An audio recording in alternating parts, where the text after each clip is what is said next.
Welcome everyone to this Montana Book Festival event. The room is The List, a reading with Marc Beaudin, Tami Haaland, and Jesse DeLong. My name is China Reavers. I am a volunteer host for the Montana Book Festival, and I want to welcome you, audience, into this virtual space from Bozeman, Montana.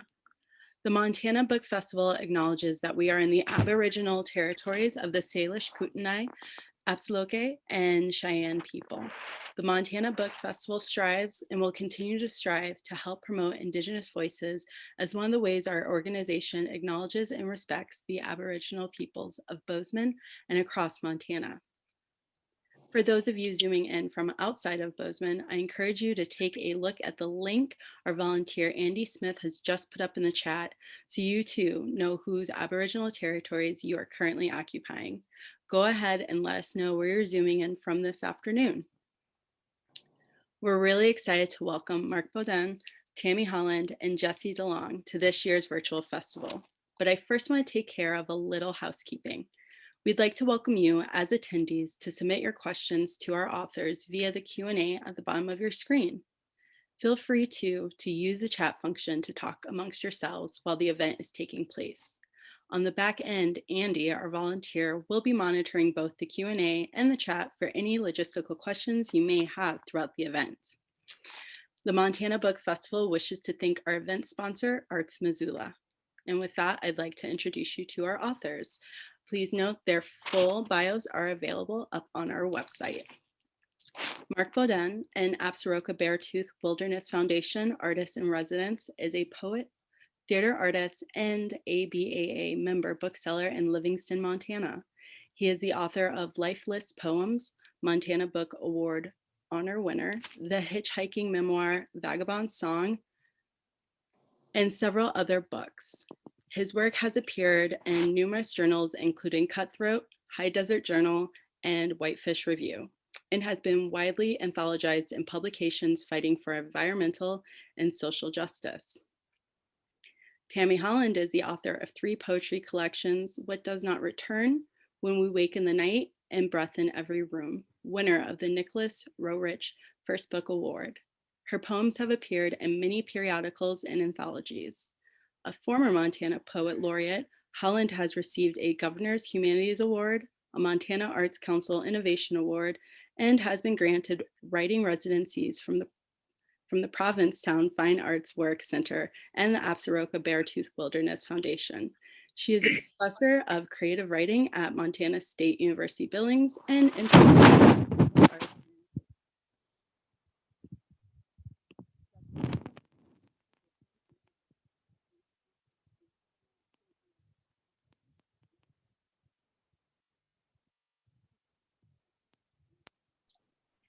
China, I think we lost audio.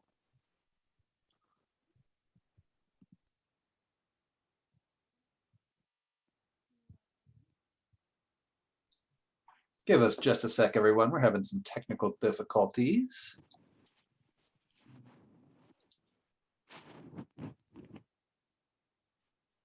And that's Andy. All right, I hear you there. Do you hear me there? Okay. I'm not sure where you may have lost me, but I'm going to continue with Jesse DeLong's bio. Jesse's work has appeared in the anthologies Best New Poets 2011 and Feast, Poetry and Recipes for a Full Seating at Dinner, as well as the journals Colorado Review, Mid-American Review, Indiana Review, Painted Bride Quarterly, and Typo. With book artist Sonia G. Rosso, he has published several artists' books and chapbooks, including Tearings and Other Poems and Earthwords, both through Curly Head Press. And with that, I give you Jesse, Marc, and Tammy. Thanks for that introduction. Can everybody hear me? Is the audio working? Can you hear me fine? I just want to, what was that? I hear you. You're good. Okay. I just want to thank everybody at the Montana Book Festival for hosting this event. I'm really sort of excited and appreciative to be a part of this event. Thanks to our hosts, China and Andy, and thanks to my fellow readers for reading here with me. And of course, thanks to the audience for viewing along. Art, of course, isn't possible without you. So thanks for everybody who's attending this. I'm going to read from the Amateur Scientist Notebook. The first poem I'm going to read is the opening poem. It's called Florets. This poem is in 4 parts. And one of the things the speaker in this poem is doing is he's continually interrupting himself and then sort of continuing on from before after he interrupts himself. This is easy to sort of see on the page, but sort of when I read aloud, if you hear those shifts, that's what's happening. So, Florets. 1. The struggle of scale begins in a sunflower. Floret, sharp of petals, stem bright, it starts to fill air, to feed earth, to forge from root to flower, the color and coarseness of its borders, while around sprouts the collage of a larger order. Feathers, flora. Bird, I light a lamp, wick submitted to kerosene, a horizon of dust furrows. Restless, I withhold any offerings as you settle into the sofa, a sunflower plucked and lain on pink clovers. Phosphorus, water and light. A sunflower bound of small flowers blooming in the sun. What is one is once lost. Torn, once lost in one, empties into soil. Bird, you inherit such gestures. Sand releasing its shape to water, a cloud bruising in leaflets of rain. Into the toil of root fibers curling around a rib cage, minerals measuring the level of our difference. A chrysanthemum colored bee, a drone carrying no spores, no stinger, no home. Light absorption on a leaf, simply split, the strewn can be supported by the order. Feathers, flora. A lamp sprouts through the air. Slowly you rise. You're the bulb I was born to close my eyes to. I try to touch your arm, but you are already in the bathroom. In the mirror, I memorize you massaging soap on your fingers. Or to say our ozone is one big lungful of air where particles of leaf, litter, and clay collide in the fringes of tissue. 2. Tissues of song, of sinew, wind, and root. 3. Sallow as moth wings, I stare. Clouds rattle the sky like dust in a furnace. Nothing is perfect. I spent the morning sorting through every door you'd entered. Feeling powder fluttering in my chest, I step outside where you are reading Haibun under the house's shade, and grass is muttering a language too green for glare. The chrysanthemums keep sunlight in little boxes on their petals. What is the contour taken in the brain when restlessness finally subsides? You set the book aside and sleep with a hat over your eyes. The sunflowers begin to napkin up the light, rice paper between my fingers. Vapors on soil, centers rough as wrist lines. I delicately rotate their bodies, careful not to tremble, wary even of my own breath. 4. For those sunflowers of May, clarity strikes everything a petal or stem displays, a revelation by route of pigmentation or the scriptures of shade composed in vain on undergrowth. Thousands of florets. I light a fire beside the river to crave the shade your face keeps. The sky tarnished and smoke, flames and ash. When you grace the bank, lungs lit, water drumming a tuned blood nose, I announce the night, our God, no wind, no, the moment, no moment. So tiny they squander intricacy on light cherished, smoldering, gold with transparency, canvassing petal centers in the borderlines of hunger. Everything the soil supports is foreseen in seed, the land lying out before summer like an exhalation, a single floret of smoke points onward. Floret is water. Crisp in the lungs, autumn then is a breath held. Stems begin to brittle, birds forage for seeds, coyote bones, white waste on the river's red bank. Broadcasts lost in snow, we drive the interstate where time is suspended between long purple shadows and morning when the birds bleat. Sleeping and the warmth of your breath gathers on glass. When I stir You smile, staring to where fronds of headlights are guiding us home. The gap between pure white and pure black, the axis our bodies rotate. When I turn, your eyes are closed. Scribbled in fog is the word we. What is a bone bleached in river light if I am always restless and restless enough to scavenge? A chickadee sings somewhere in the snow-covered trees, its voice a whistle and whistles echo, the moth dead on the windowsill for days. For those who tire to scrape throats through frost. Snow sloshes the lawn, pebbles, mud, and ice chunks. A sparrow docks on the fence post, ruffles water from wings. Ah, the sun again. I light near the snow globe you gifted me during a softer winter. The glass is chipped and eclipses a ring on the windowsill's dry wood. In stained fingers, sky mirrors on the crest of the globe, clouds swelled. The bird shadows its wings upside down in departure. Dusk in a tree, slowly, slowly. The sky, an ice-stilled atom where a brown bat squeals, ultrasonic in the cooling air. I want to pronounce the distance, rattle the treble point where space and time collide, materials of lung and liver etched in this layer where one is one and once lost in one, where one is once here and there, the imprint our bodies make on autumn and after.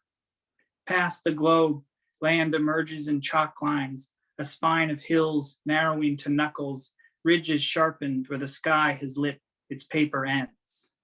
If only our rituals really nourished us. Near the river dawn, I tender, as if anything more, the coyote rib.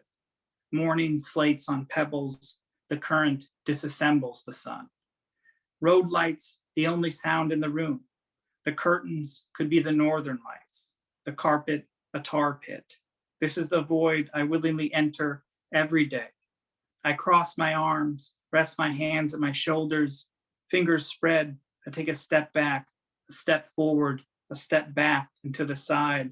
Some ants march from a fallen tree to where an apple core browns on weeds. The hunger goes on and on like this, an animal knowing from which flares of love you feed.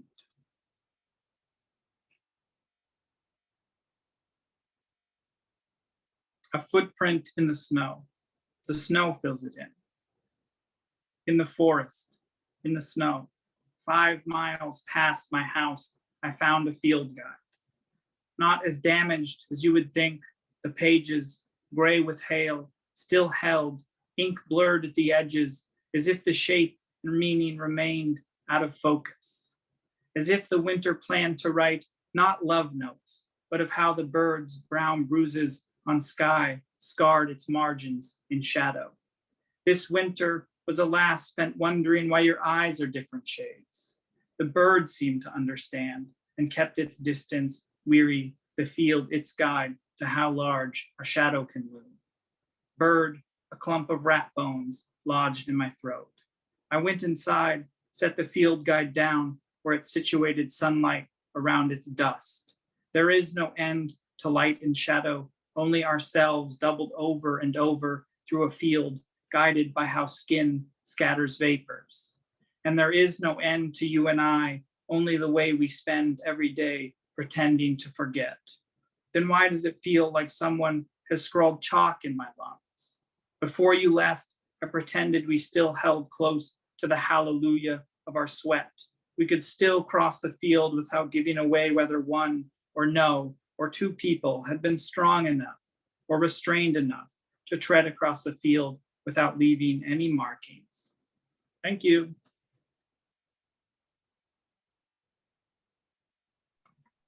That was great, Jesse. Thank you.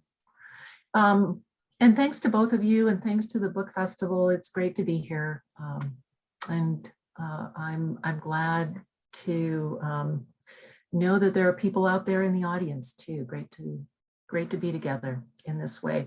So I have this curious situation. This is my first book that I'm reading from, which came out originally 20 years ago and has been reissued, which was quite a surprise. It used to look like this, and now it looks like this.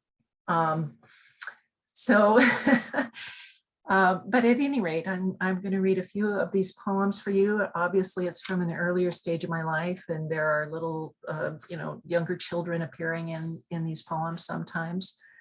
And I'll just go ahead and begin.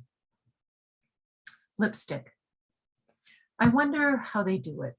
Those women who put lipstick on their lips without looking, after they've finished a meal or when they ride in cars, satin claret or plum or twig or pecan. I can't stay inside the lines, latecomer to lipstick that I am, and sometimes get messy, even in front of a mirror.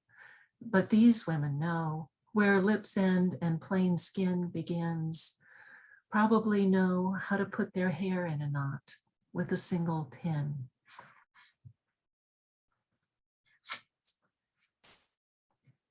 And then I have this odd little poem, quite a few animals in my work, but this one happens to be at least partly about an imaginary person with animals, called Feeding the Seagull. She burst from the deep only moments ago, raging about the mess in the kitchen, laundry stacked against the washer, the testosterone-fueled superheroes on afternoon TV. We were surprised at first by the spiny sea urchins and anemones caught in her tangled hair, the bits of kelp and debris hanging from her eyebrows. This was as angry as we had ever seen her. And when she threw the halibut in the living room and stood over it while it flopped against chairs and slammed its tail into the coffee table, we backed away quietly, spoke in whispers. She sits in the rocking chair now, eating miniature chocolate bars. Water has pooled at her feet. She glares at us and tosses pink and green candy wrappers to the floor. This one is called How Pennies Cry When They Get Lost, because sometimes you get questions like this from children, and then it leads to some kind of an answer. My son asks me if I know how, and I don't, because my ears are tuned more to human voice and washing machines than the sound made by copper molecules jetting around the head of Lincoln. You can see, though, how electrons might spin in invisible tizzy far from proton and neutron centers, which undoubtedly shiver at the thought of massive wheels on pavement or dark nights alone on a dirt road. But I tell him if the molecules could raise their volume, and if we could listen for the minute cry of coppery clanging, or even magnify the sound with some metallic instrument designed for that purpose alone, well, maybe someone close to the ground, like my son, could hear the tiny vibrations rising dimly in the dark, and in that way, a penny could be saved.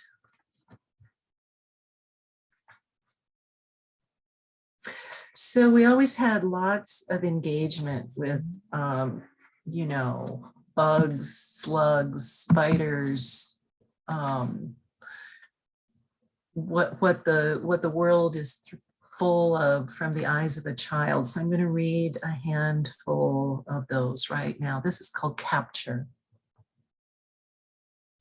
This weekend, it was snakes from the park.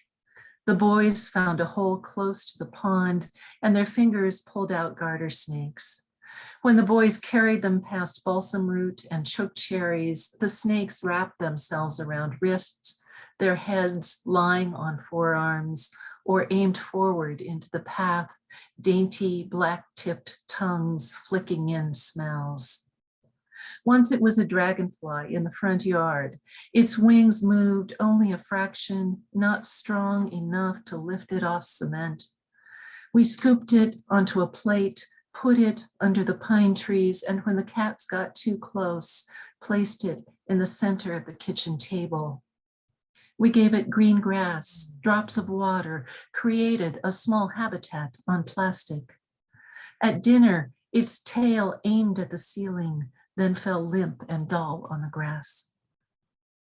Last spring, we caught frogs in water-filled gravel beds, put them in a bucket in the backyard, built guards against the cats. We listened to their love songs at night, found them mating in the morning and escaping at noon.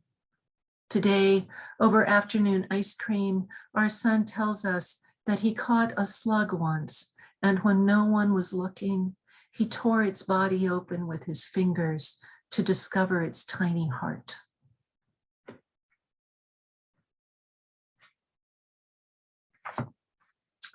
Hang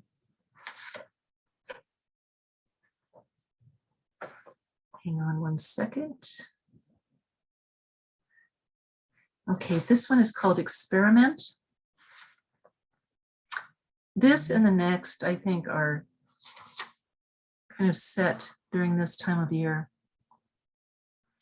Let's begin with the mouse, small gray carcass the cat left on the walk. Enter wasps, aggressive according to season. It's morning, mid-August.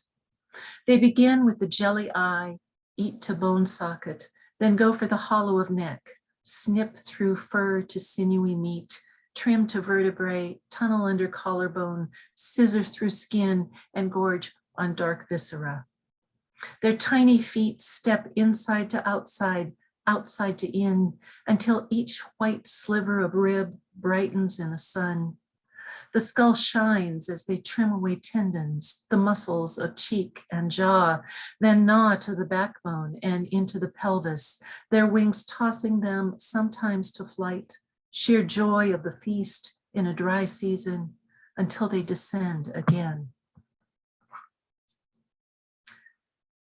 And this is findings. Found what I think are the breast feathers of a flicker lying in the melting snow in front of the house. Found a crow feather in Bozeman one spring and have kept it in a vase on top of the dresser. Yarrow grows where my son planted a root last summer, and hyssop seeds have sprouted with the wildflowers. Found spearmint growing under the outside faucet, and tiny blue snails in the fallen apples, and black and white hornets stumbling drunk around the rotting apples in August. The columbine had 8 inches of new growth in January, and 2 summers ago found a red-shafted flicker lying in the alley behind my house with grass in its throat and wasps crawling in and out of its mouth. Its wing feathers were dazzling, and I took them, buried its body in tall weeds, saved the feathers in checkbook boxes in the dresser, beside a Norwegian pewter cake server, a $20 bill, some old ribbons, and a flat rock from the Marias. His mate remained in the neighborhood until fall, and this February, a pair of flickers returned to eat last year's sunflower seeds on the side of the garage. One spring, hundreds of crows filled a single tree, their black wings shifting against dense bodies and air, their voices calling across leaves, then reeling into space. Saw flickers in the park last spring, a male calling with such racket, my son covered his ears, and from across the park, through twigs and leaves pushing out from resinous shells, a female approached, blended into bark and clouds, and for an instant open to the sound. And then I'll just read one more. This is called Goldeye Vole, and it takes place along the Marias River. It's set in that kind of landscape. I say sweep of prairie or curve of sandstone, but it doesn't come close to the language of dry wind and deer prints. Wait a second. Dry wind and deer prints, blue racer and sage, its punctuation, white quartz and bone. I learned mounds of mayflowers, needlegrass on ankles, the occasional sweet pea, before I knew words like perspective or travesty or the permanence of loss. My tongue spoke obsidian, red agate, arrowhead. I stepped through teepee rings, leaped buffalo grass and puffball to petrified clam, jawbone of fox, flint, blue lichen, gay feather, gold eye vole. Speak to me, my prairie darling. Sing me that song you know.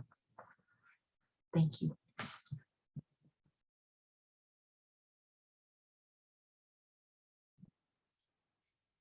Wow, Tammy. It's always so wonderful to hear you read.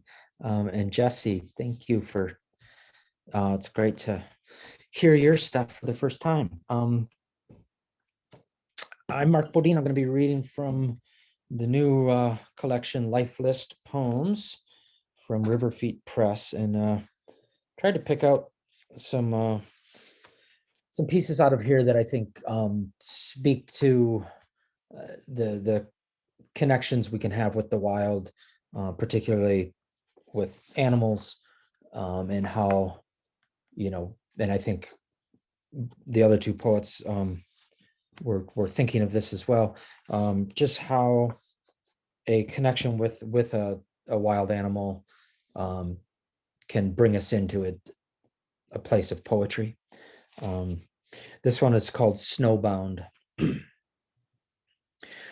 Looking cartoonish except for an awareness of coming death behind sunset orange eyes. The western grebe can only take off from water. And a winter storm last night brought them down into Lori and Billy's pasture. So a neighbor loaded all he could find into his truck, drove until he found open water, and placed the birds one by one into the hand-numbing flow, then watched them fly away, shedding droplets of almost ice like tears. And for the first time in years, he hears his dead wife's voice. Time for breakfast, Carl. How's my volume? Can you guys hear me okay? Oh, good. Okay. This one it's kind of a true story, sadly. and it begins with a quotation from Henry IV, Part 1. It's called Mortimer. I'll have a starling shall be taught to speak nothing but Mortimer, and give it him to keep his anger still in motion. Eugene Schifflin released 60 starlings in Central Park, 1890, the same year as the massacre at Wounded Knee. He was what they called a naturalist in those days, and thought the park should contain every bird found in Shakespeare. 300 unarmed humans, mostly women and children, half frozen, became poems before the big guns of the 7th Cavalry. There are now 200 million starlings coast to coast, Alaska to Mexico, driving native species from nesting sites toward extinction. I can't blame the birds. They never chose to enlist. They never asked to be actors in yet another tragic history.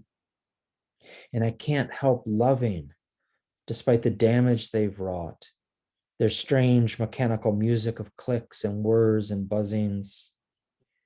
And is their name from the white gemstone spots in the night sky of their winter plumage, or from how they resemble little stars in flight, inspiring Lakota quilts to cover the bodies of the dead? And I've got two poems that, sorry, I'm distracted by technology. Two poems that are almost about the same bird. And it's basically Columba livia is the scientific name for both a domestic pigeon and a wild rock dove. And so this first one is about those differences between these two critters. Domestic feral. Her trident feet know the pavement like I know these four walls. We both feed at the mercy of others, pace like prisoners or pendulums, see our reflections in glass buildings and dream of cliffs. There was a time when she was not a pigeon, and I was not a citizen, a sapiens, a wearer of hats and shoes. And then in the serene silence of the Badlands, I see them darting in and out of shadows, primordial, pre and post historic, rock doves, in and of themselves, free and fearless. And I, for a moment, can imagine myself barefoot to the earth, bareheaded to the sky, unthinking, fearless, and free. And then this, as years went by after that first poem, I began to think that there was a species, a subspecies in between the wild and the domestic, which is, I think where I've spent most of my life, kind of in that crepuscular space. So this is, sorry, I'm being distracted by a dog now. Anyway, this is, I've lost it right there. Railroad doves. One could do worse than spend the day watching them, not quite rock doves and not quite pigeons, evolving along the tracks, feeding with each passing grain train, amber in prairie sunlight. The grain is long since gone, and it may be some genetic memory keeps them clustering on these piles of death stone, filling the long line of the coal train, cutting our town in half. The wheeze of air brakes powering, slap of wings like an eight of spades in the spokes of a bicycle, and the squealing departure begins, casting off the birds and taking the poison dust to the next town. The wind brings the stench of coal. I take it into my lungs, knock a few seconds off the end of my life, breathe out and in again, out and in again. The railroad doves gather and swirl to a nearby rooftop, await the next train. Late tonight, a dragon will swallow the moon, heedless of the greed that swallows the world, one train at a time. And one could do worse than to watch the doves.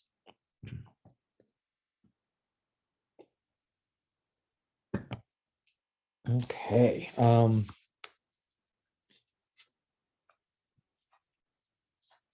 So this is a piece that actually was a finalist for a Spur Award, and I was so happy to be recognized by the Spur Award people. And it's called 25 Bears. The promise of flycatchers hidden in the deep wood, tease of song from the shadows, the diamond light of water breaking into rivers' breath against the faces of rock, the caress of cedared wind and undulations of fir trees, standing room only on a west-facing slope. The scant clouds pawing their way across the sky blue sky that is nothing but sky blue. The taste of this coffee on the cabin's deck, high above the voicings of the Yak River, and all the rest of it, made richer by the fact of those remaining 25 grizzlies, somewhere out there living their perfect Ursine lives. Without them, colors fade to sepia, sounds to a distant tin, and we lose some part of ourselves impossible to describe to future generations, who will grow old believing that the natural shape of their soul is to have a cold, dark nothing lodged at its center, a hole the size of a bear track in the spring mud. And then just a short one to finish, I think. Yes. This is called After the Storm. And all these, I should mention now that we're almost done. Every poem in this book is a different bird species that, usually just kind of triggers the poem and gets it moving, or they visit the poem. And so it's a field guide to the birds in poetry, but as you can see, it's not giving you a lot of scientific information. It's a different kind of field guide. This is called After the Storm. Tinder bundles of clouds set ablaze by last flare of the setting sun. Tall grasses still lost in their dervish dance. Meadowlarks note by note, returning to their evening song. And my face and shoulders wet from being too alive to go indoors. Thank you.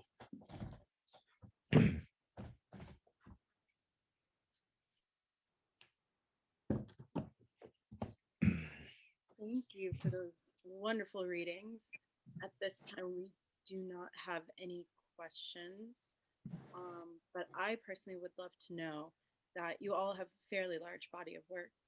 And with an event like this where you're choosing works to read, how do you make those decisions? How do you pick your poems to share?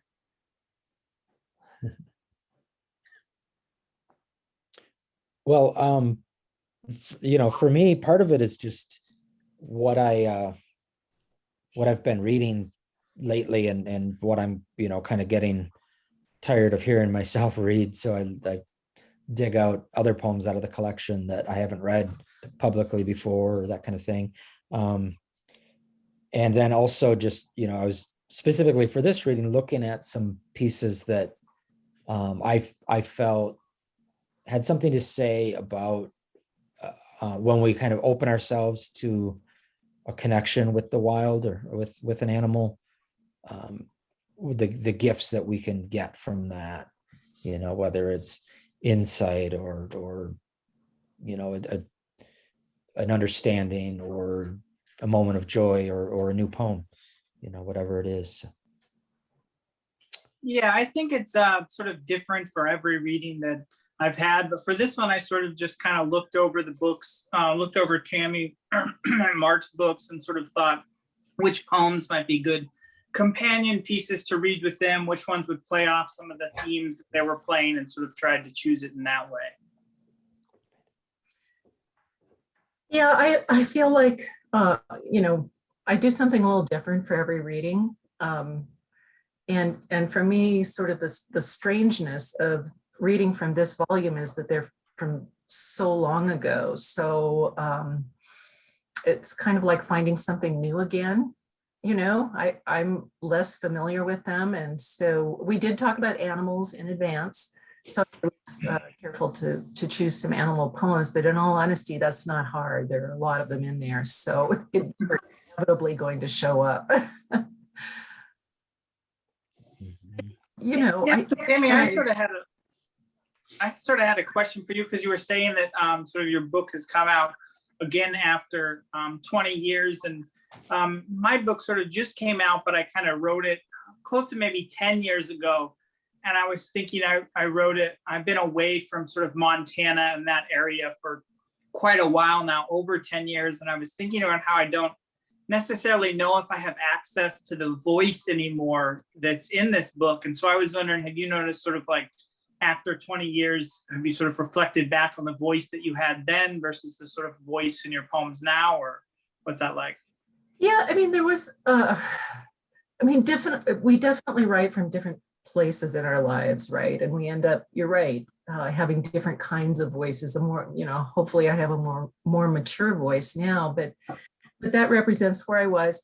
In all honesty, well, number one, I couldn't go back and change things. That was one of the rules, right? I couldn't go back and rewrite these poems. But I also sort of, I handed it off to one of my former students, Mike Wade, who lives in Missoula now, because he's a good editor, and he went through, just sort of looking for errors, getting the manuscript in shape to go to the publisher. So they're still kind of new to me. Some of these, like Lipstick, I continued to read, and it's had this big life. some of the others, like How Pennies Cry or, Feeding the Sea Girl, I have not read those in ages. But I think in some ways we're still in touch with who we used to be. I mean, I don't know that those selves die out. I think we still have them with us. It's still in there. And each book represents this stage. You set it to float and it goes off and has its own life. It leaves you in that respect anyway. But I think you can still conjure the voice. And I don't know, what do you think, Mark? You've been at this quite a while too. Yeah, it's interesting that Life List is actually the second attempt at the same idea. And some of the poems in the collection are 20 years old, 25 years old. And I had an idea a long time ago to do a field guide to the birds with poetry. And I published a small book called The Moon Cracks Open. And that was supposed to be a field guide to the birds, but it ended up, I only had about 7 or 8 bird poems. And then the rest of the book were, just kind of random poetry. And so I was never happy with that attempt at it. It wasn't right. So with this book, any of those poems that were in the first earlier collection have been pretty severely revised. And I think it's, I've moving to Montana, especially, has been a big transformation for me as a writer. Just the writers I've been lucky enough to connect with out here, what I've exposed to out here, I really feel that I've developed quite a bit as a writer compared to who I was with that earlier attempt. And so they needed that revision. There's a couple of them that, they were, nothing changed. And it was kind of the idea that I revised them, 30 or 40 times, and they ended up exactly how they started. Because, apparently that maybe I got lucky the first time around, but yeah. Mark, I was wondering how many of those poems sort of came up organically and a bird sort of popped in them, and how many, if any, of the poems are like, I'm going to write a bald eagle poem now? Yeah, most of them organically. The way the idea first started gelling was, regardless of what I thought I was writing about, a bird would show up. And it's just kind of, how I live my life. Like right now I'm trying to have this Zoom thing, but what I'm really doing is listening to the magpie that's outside the window. And, so birds are just so present. And whenever an important thing has happened to me, a bird has been involved in some way. So the book was an idea of kind of paying tribute to those birds. Once I knew, that it was a book and that I wasn't just writing individual poems, I was definitely working toward completing a manuscript. Then there were times where I would, kind of go through my notebooks, my journals, go through my field guides, where I would maybe jot notes about spotting something and find poems that way that, were specific. There's a couple that, because it has monotypes by Storrs Bishop throughout the book. And there were times that, he had a monotype of a bird that was just fantastic. And I needed my poem of that bird to be in the book. So that sent me back and, got working specifically on a certain species. Yeah. Jesse, I have a question for you. You were mentioning that your poems are about 10 years old. And in all honesty, I don't think that's very unusual. Like by the time the book comes out, you've got stuff in there that is who you are right now, right? You wrote a ways back, 10 or 15 years or longer. So how do you feel about it? That, here you have your first book, and what happens, I think, often is people are like, oh my gosh, these are so good. You must be so excited, but you're probably excited about what you're writing now.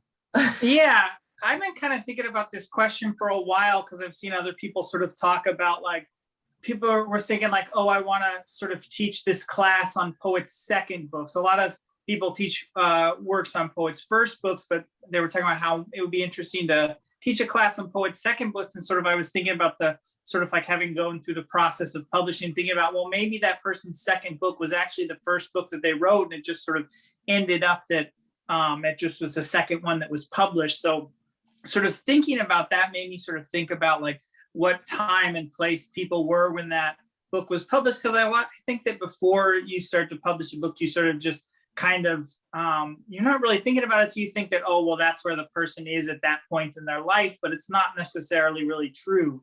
I feel sort of like, I think a great sense of nostalgia for sort of that voice in that time.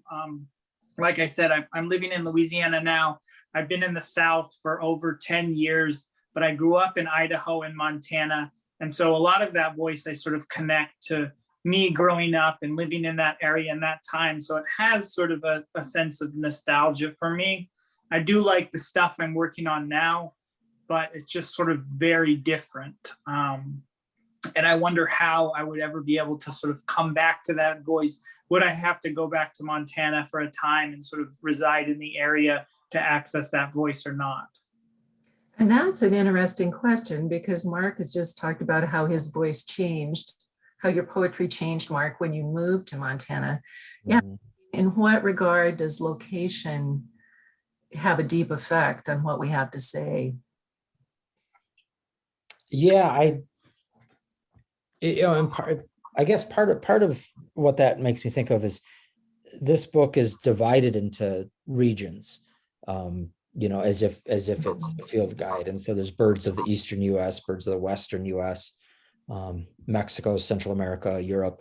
And each of those sections have a very different feel for me. And I think it is, the being rooted to a place, a place seems to have a voice of its own, and it's what we hear when we're in that space, in that place. And I don't know if I can be more specific. I couldn't really define how the Eastern voice differs from the Western voice, other than pronouncing creek incorrectly. But I don't but there's something to it, right? There's something to it, and I don't know the answer. I don't know. I don't have well-defined ideas either. I think we get in trouble with East and West. I mean, maybe we look at rural and urban. I don't know really, but there is something about location and how we respond to our environment. I mean, maybe what it says is that all of us are people who respond to the environment. I mean, when I travel, I want to get outside and know what the air is like, and see the animals and get a feel for the place. That's really important. I feel like I'm not really there unless I do that. Mm-hmm. Yeah, I think about these sort of how landscape affects voice, but also sort of how landscape affects sort of the relationships that I'm in, sort of how the people interact with each other and the way sort of people view the world. And I think about this in terms of like, not only the landscape, but sort of the space you're in general, and how sort of the architecture is and how things are designed, and sort of like a quick example of this is sort of like sort of teaching now. We're in sort of, or at least I'm in sort of much larger classrooms, so the students can sort of distance, but being in sort of that different space where the students aren't sort of like huddled together in a communal group, I feel like I have to take more effort to sort of like get the students to try and interact with each other, because there's so much distance now between them. And I think people sort of don't think a lot about how sort of spaces will affect how they interact with other people, how it will affect their relationships. And of course, this comes into play in Montana because there's just so much space and so sort of few people as regards to how much space there is. And that's going to have an effect on sort of how you interact with the people in your life and your community. Yeah, that's interesting, that, and maybe for me, that is one of the differences between my experiences back east and my experiences out here is, the nature of silence is so different. What we used to call silence back in Michigan was never actually silent. There's always noise, whether it's, some industrial thing happening or traffic or whatever. But out here, you can be out in eastern Montana on some little 2-lane road and get out of your car and it's real silence. It's, a palpable physical, creature of silence. And I actually have a poem about that, about being out in South Dakota on Highway 212 and just how that silence just really enters into your bones in a way that I don't think can happen in a place where there's a lot more people and a lot more, buildings and whatnot. Andy, are there any questions in the chat, or are there any questions that the audience would like to ask any of us? We do have a question actually from Andy. Andy, I don't know if you want to share that. Sorry. Yeah, well, I'm really loving this conversation about how we sort of echo or articulate a regional voice through our poetry. And I was curious before we got to that conversation, what type of structures you're interested in poetry, and how do those structures correlate to the greater collections that you're publishing? So do you mean form, Andy? Do you mean like Also form, and then or when you're piecing together a selection okay. for publication, what forms are more likely to make it to that collection? Mark, with your bird poetry, it seemed a lot of the birds came about naturally and it wasn't too forced. Mm-hmm. Yeah, and as far as kind of the structure of it, as a book, that fell into place mostly with the idea of mimicking a field guide. And so at first I ordered all the birds in the same order that they would be in a field guide.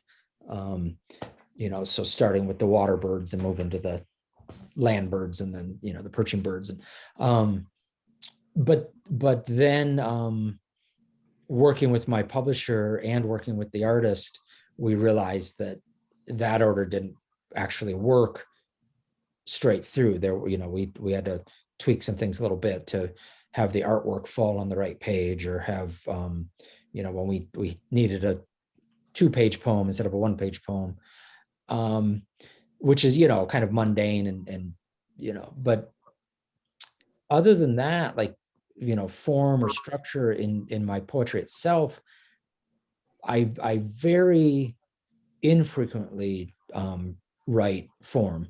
I do some haiku, and I've lately been doing ghazals because of Jim Harrison. His ghazals are fantastic.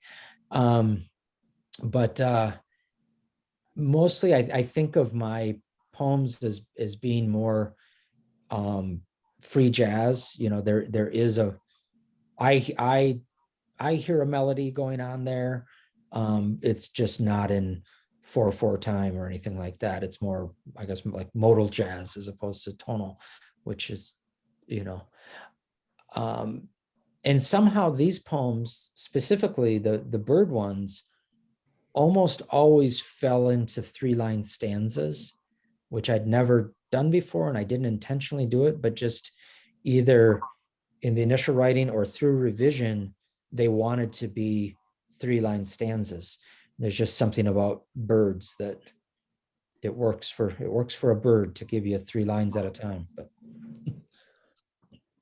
yeah, so the Amateur Scientist Notebook, my book, sort of originally, I had started off thinking about it in terms of sort of the floret. So a lot of the poems in the book are called floret, and florets are sort of those smaller flowers that make up the larger head of the sunflower. So a lot of sort of the form of this book is having those little smaller embedded floret poems, which are themselves their own sort of unit and have their own worth, but also sort of make up the larger poems in general. A lot of times also when I was sort of starting to write this book, I was sort of looking over a lot of different scientific charts and stuff like that. And I guess I can sort of hold up one, but some of the poems in the book take the structure of those charts. I just sort of like took the charts and took some of sort of the keywords at the top and used some of the keywords from the left, but then used those as sort of a starting point to trigger the actual poems themselves. So I think that a lot of times sort of that question of structure depends on what sort of the project of this book. Some books are just a bunch of sort of random poems, as Mark said, then sort of thrown together, but others have a sort of idea for the project. And if that idea has a structure, then they'll map out that structure.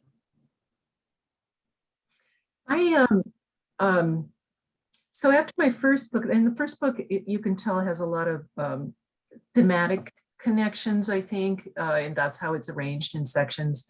And I used a lot of listing, a lot of really specific details. For my second book, what I did when I turned away from this book was I sort of put myself through a form boot camp.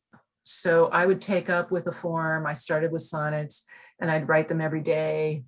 And then I'd write villanelles every day. And then I'd write, whatever. I just wrote all these different terzarima. I'd write all these different kinds of forms because I wanted to get them in my bones.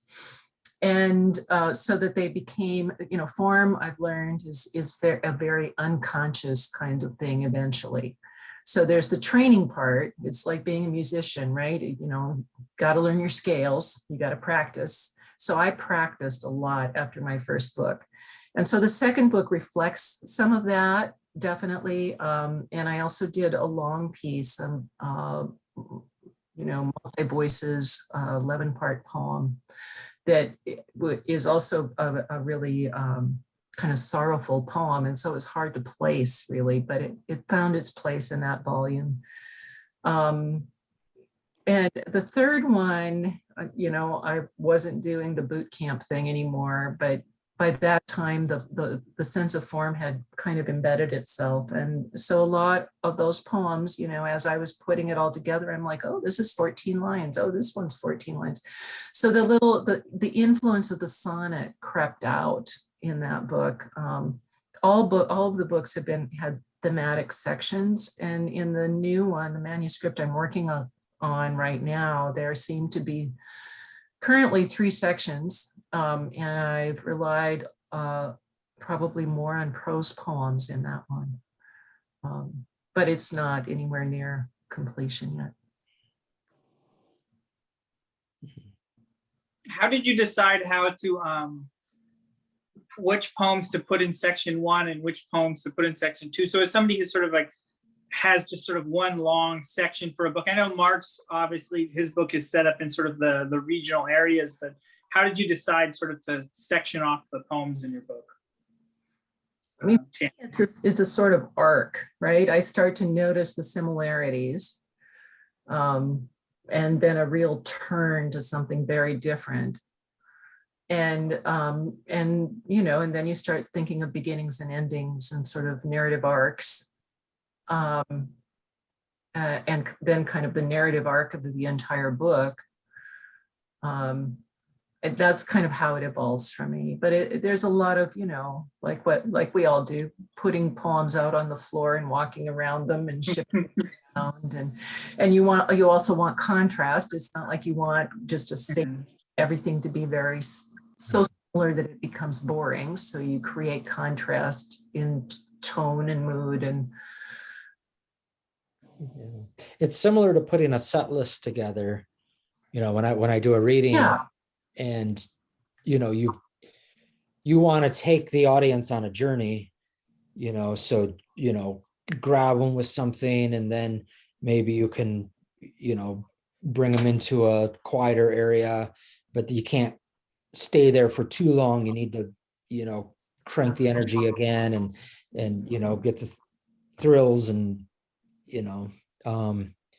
it's like just a nice journey, like you're going down a road. You want some curves and hills, you want some wooded areas and some flashes of sunlight when you come out in the open, and then you want it to end, you know, at a powerful place. So I feel like putting a book together is very similar to putting a set list together. I want, and then you want the reader to read it beginning to end. They don't have to, that's the beautiful thing about being the reader. You can do anything you want. You can cut my book all apart and turn it into a collage piece and rearrange, make your own poems, like the magnetic poetry. You could do that with my book, and that would be absolutely appropriate. But as you know, at some point, I want someone to read the whole thing through at least once. Well, I'm sure at least one person has. Yeah, as long as I do it, that's... Well, with that, I'm going to kind of wrap this up. Thank you, Mark, Tammy, Jesse, and thank you to everyone watching and participating. You've been great. Thank you also to our event sponsor, Arts Missoula. And just a reminder, you can purchase books by these wonderful authors and many other Montana Book Festival authors at Fact and Fiction Books. Be sure to enter the code MBF when you check out on their website, factandfictionsbooks.com, or you can vocally say the code MBF if you're buying books in store. I also urge you to purchase Montana Book Festival merchandise at montanabookfestival.com. There you can also donate so that we can continue our programming after the festival this year. Thank you again to our authors, and thank you everyone. Bye. Thank you. Thank you. Thank you all.